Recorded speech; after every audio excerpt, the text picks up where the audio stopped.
Hey everybody, this is Perch. So I recently took a trip to Europe and I read on that trip the majority of the Peter David run on Incredible Hulk. Now, this is a very long run. He was gifted with some pretty amazing artists, Todd McFarlane, Dale Keown, Gary Frank, Liam Sharp. A lot of these guys all came into their own during this run. It's actually interesting to look at those and notice that the inker that was paired with the penciler made a huge impact. I mean, forget what kind of heavy lift the inkers used to do. Like Dale Keown with one inker versus another is a just massively different reading experience.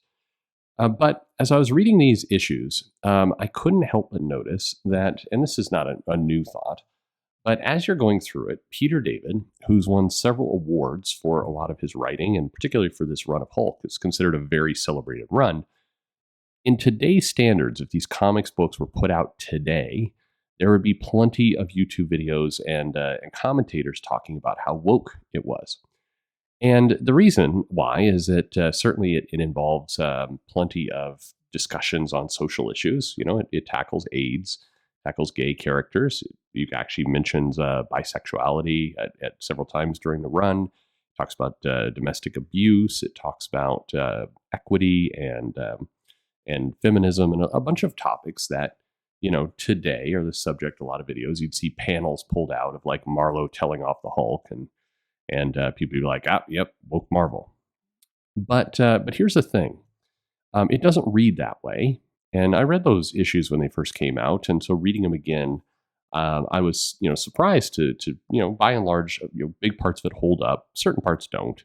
But it's the topics, the social themes that were covered well.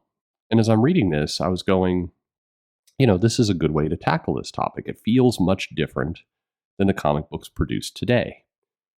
And this wound up kind of hitting home a major thought around how comics have changed. It's very, very simple, and I'll introduce it to you this way. In this comic run of Peter David, the Hulk fights the leader multiple times.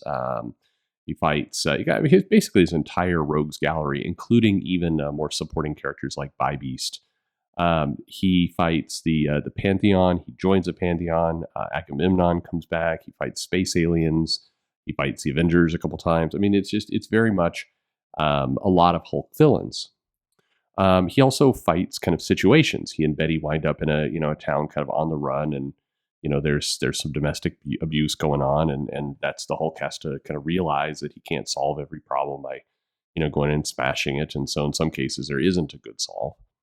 But one thing that the run didn't have him doing at any point, he is not fighting Donald Trump obviously wasn't around as a political figure then, but he's not fighting like George H. Bush clones, or there is no Proud Boys analog. There's no Nazis. I mean, I think a couple times during the run he says something like, "Oh, that guy seems like a Nazi," but it's very, very far and few between, and it's not the theme of the run. The Hulk and the various supporting characters do not sit around comic after comic after comic talking about how they're victims. In fact, in many cases, the characters are very clear they're not victims, and they're able to kind of run around and solve problems. And the major thrust of the comic that keeps coming back to is that you have to use your power responsibly. And that, characters who are empowered, whether they're people like the Hulk or characters like Betty, still have, responsibility to do things in the right way. But if you look at a lot of the comics today and all of this culture war, people arguing about comics, how they've changed, etc., one thing that's very common is the characters on a very routine basis, meaning there's at least one, usually several, Marvel comics every single month where the heroes are off fighting basically the Republicans or people on the right wing. They're poorly disguised, like, oh, here's a bunch of white guys with torches and red hats, and so our heroes are going to mow through them. And of course they do, because when you're Captain Marvel or Ghost Rider or Spider-Man, what are a handful of often portrayed fat 40-year-old white dudes going to do? Nothing. Even when some of these white dudes get their hands on like some armor and some tech, which who knows where they're getting this stuff, Walmart apparently, the heroes just blow through them every time. And of course they would. But in Peter David's run, even though there's lots of left-leaning themes, you never see them propped up against a straw man of the Republicans. You see them fighting Speed Freak. You see them fighting the leader. You see them fighting actual supervillains. At no point does the leader go, make America great again or anything like that. They're being evil. And some of the social themes of the Hulk, accepting his gay friend, or wanting to tackle the AIDS epidemic and think about how to do that and all the rest. When various characters in the comic have relationships and have abusive men in their lives, and they've got to kind of fight through it and all the rest. You never see, like, the abusive man is not going back into his room and watching Jordan Peterson or even anything close to it. Nothing is mentioned of it. They just get to be the villains. They don't have to prop up these left-wing ideals against these cartoonish straw men, right-wing villains. They just are there in the comic. It's natural.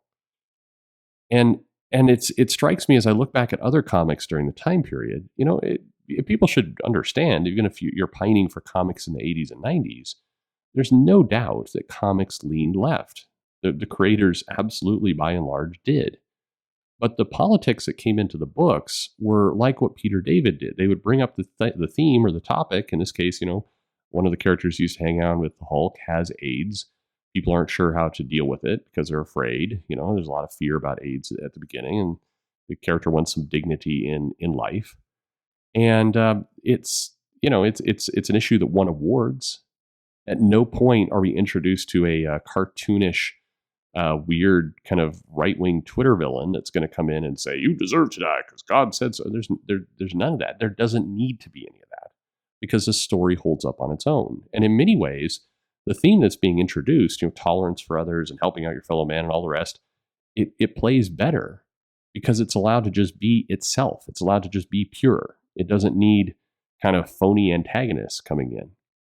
And that's a major difference to the comics today that always feel the need to prop up the ideas with some goofy villain, when in many cases, the ideas don't need it. I think Peter David did more for introducing LGBTQ themes than any of the comics today, because the characters are just allowed to be three-dimensional and human. So, like I said, I think a lot of these comics, if they were here today, I have no doubt some people would hold them up and attack them, but they read very, very differently. They read like good stories. And see for yourself. Go back and look at some of these issues. And your immediate reaction will be like, well, this is in funny way, several of Peter David's issues were far, far more directly left than what you read today, because again, without all that other clutter, they were allowed to just have the ideas presented and stand on their own. It's a distinct difference. And when I see articles on news sites like, well, comic books have always been political, comic books have always been left. Yes and no. So you just don't. The story is told much differently. It's told with more, I think, confidence in the idea. You get the feeling like Peter David, actually believed the things he wrote. That he believed in tolerance and believed in rights and equality. You get the feeling he actually believed it. A lot of current writers, you don't get that feeling. You get the feeling like they're trying to write something for their buddies on Twitter, and it's a very different theme. But go back and check out some of those old issues. Extremely left-leaning and good. Again, a lot of these stories are great. Most people believe that Peter David's run on Hulk was one of the best runs Marvel ever had. It's pretty commonly hailed as that, and deservedly so. It's a fun run. But the storytelling and the use of villains, where they just have, they just have villains. The leader's off trying to control the world, do something, evil and terrible. He's not trying to, they're not trying to make a parallel to January 6th. Bill Clinton appears in the comics a couple times. At no point are they trying to say like, let's go get that Newt Gingrich. There's nothing like that. Anyway, it was an interesting observation. And when you read these issues, it really, really hits home. Curious if you've seen or had the same. So let me know in the comments below. Thanks for listening.